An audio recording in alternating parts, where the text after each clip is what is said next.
Alors, on va introduire une classe qu'on appelle NP pour temps polynomial non déterministe. Et on va introduire la notion de vérificateur. Donc la motivation, c'est que pour 3 colorabilités, pour SAT et pour plein d'autres problèmes en réalité, je ne sais pas s'il y a un algorithme raisonnable, un algorithme polynomial. Par contre, ce qui est clair, c'est qu'ils ont un vérificateur polynomial. Alors c'est quoi un vérificateur pour un problème? C'est un algorithme V tel que A s'écrit. En fait, A, c'est l'ensemble des instances telles que V accepte un couple WU pour un certain mot U. Si vous préférez, vous avez que W dans A si et seulement s'il existe un U tel que V accepte le couple WU. Si vous préférez encore, un vérificateur utilise une information en plus, à savoir U, pour vérifier que W est dans A. Et le U en question, c'est ce qu'on appelle un certificat pour W. Et on dit qu'un vérificateur est polynomial si V fonctionne en un temps qui est polynomial en la longueur de W. Alors ça, c'est la définition.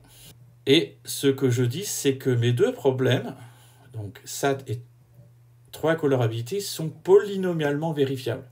C'est-à-dire qu'ils admettent un vérificateur polynomial. Donc, pourquoi? En fait, voir qu'ils sont polynomialement vérifiables, ça veut dire qu'ils sont de la forme que je viens de dire. Et en l'occurrence, savoir si un graphe est 3 coloriable, c'est savoir s'il y a un certain U qui code un coloriage, tel que avec ce graphe G et ce coloriage, j'ai un algorithme polynomial pour savoir si le coloriage est correct. Donc 3 colorabilités est bien de cette forme-là. Le vérificateur, c'est l'algorithme pour bon coloriage. Et le certificat, c'est quelque chose qui donne les couleurs de chacun des sommets. Si vous préférez, c'est un problème existentiel. Savoir si un graphe est dans mon problème, c'est la même chose que de tester l'existence de quelque chose. Et sachant que, étant donné l'instance et ce quelque chose, c'est faisable en temps polynomial de vérifier que ce quelque chose est correct. Donc je suis en train de dire que vérifier que U est un coloriage du graphe G se fait bien en temps polynomial en la taille de G.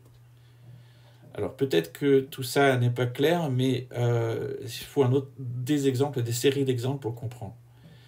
SAT est aussi un problème polynomialement vérifiable, puisqu'une formule est satisfaisable si et seulement si il existe un certain U, tel que f de U vérifie une certaine propriété polynomiale. Là, en l'occurrence, U code la liste des valeurs de chaque variable, et le vérificateur prend une formule SU, donc la liste des valeurs de chaque variable, et vérifie que c'est correct. Donc l'algorithme en question V, en temps polynomial, c'est celui qui résout mon problème de tout à l'heure, étant donné une formule et la valeur des variables, évaluer la formule et savoir si elle vaut 1. Donc tout ça, ce sont deux exemples de problèmes polynomialement vérifiables. Et alors, historiquement, on a introduit la classe NP puisqu'il y a une pléthore de problèmes qui ont clairement un vérificateur polynomial. Ça contient un nombre incroyable de problèmes d'intérêt pratique. Bon, attention, le NP, c'est pour non déterministe. Souvent, vous avez, à cause de ce que je vais raconter, l'envie de dire que ça veut dire non, not. Non, ce n'est pas ça. Le N ne veut pas dire not. NP ne veut pas dire non P, ou pas dans P.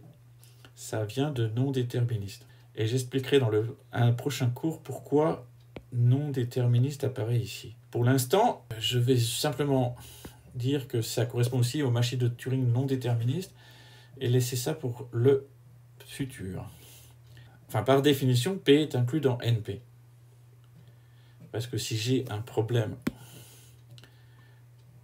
A qui est dans P, je peux bien l'écrire que W est dans A si et seulement si il existe U, tel que WU appartient à A', où A', c'est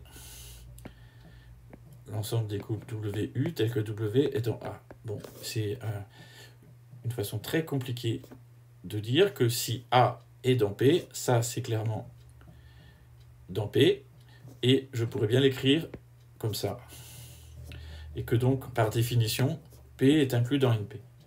Par contre, on ne sait pas si l'inclusion est stricte ou non. La question de savoir si cette inclusion est stricte, c'est la question ouverte la plus connue, la plus célèbre de l'informatique. Donc, il y a soit on a P égale NP, soit il y a inclusion stricte. Autrement dit, P et NP ne sont pas la même classe des langages. De langage, il y a un langage qui serait dans NP, mais qui ne serait pas dans P.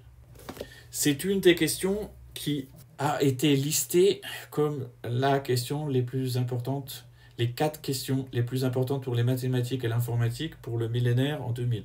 Je vous ai parlé de cette tradition au début de chaque nouveau siècle de lister les questions mathématiques importantes. Donc en 1900, c'est Hilbert qui s'y est collé. En 2000, c'est un collectif. Et on parle des problèmes du millénium, sachant que là, il y a une ambiguïté si on parle des problèmes pour le millénaire ou pour le nouveau siècle. Hein. Mais toujours est-il que parmi les 4 questions les plus importantes, il y a celle-là. Alors pourquoi elle est importante ? À cause de ses enjeux. Un certain nombre de questions de protocoles sont basées sur l'hypothèse que certaines choses ne sont pas faisables de façon raisonnable.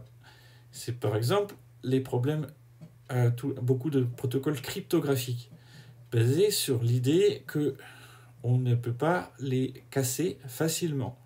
Donc l'hypothèse que P n'est pas égal à NP. Et en réalité, si P était égal à NP, ça veut dire que peut-être que ces protocoles ont des failles. Et vu l'enjeu par exemple, des échanges bancaires ou de la cryptographie, l'enjeu est immense. Bon, c'est aussi une question d'informatique théorique, et le Clay Mathematics Institute offre $1 million à qui déterminerait la réponse à cette question. Honnêtement, vu l'enjeu économique de cette question, je ne suis pas sûr que quelqu'un qui arriverait à prouver que P égale NP n'aurait pas la tentation de ne pas aller réclamer son prix, mais plutôt de l'utiliser d'une autre façon. Mais ça, c'est un autre sujet. Donc cette question théorique a des implications à, par exemple, la sûreté de nombreux protocoles cryptographiques.